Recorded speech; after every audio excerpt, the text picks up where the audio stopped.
എഴുന്നേക്കാൻ ആ പെണ്ണ് വരുന്നത്. പെണ്ണ? ഏത് പെണ്ണ്? അവള്, ആ മാലു. അവളിപ്പോ ഇങ്ങോട്ട് കയറി വരുമെന്ന്. എഴുന്നേക്കാൻ. എഴുന്നേക്കാൻ എന്റെ മുണ്ടവിടെ? മുണ്ടില്ലേ? അയ്യേ, നീ കട്ടിലടി ഉണ്ടോ നോക്ക്. ഉണ്ടുണ്ട്. എളുപ്പം.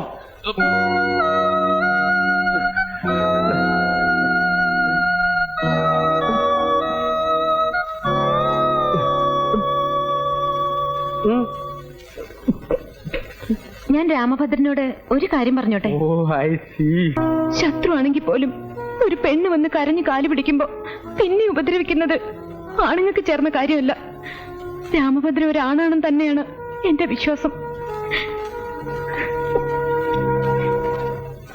കണ്ട അവള് പറഞ്ഞിട്ട് പോയത് കണ്ട. നീ ഒരാണാണെന്ന് തന്നെയാണ് അവളുടെ വിശ്വാസം. എന്താണ് അതിന്റെ അർത്ഥം?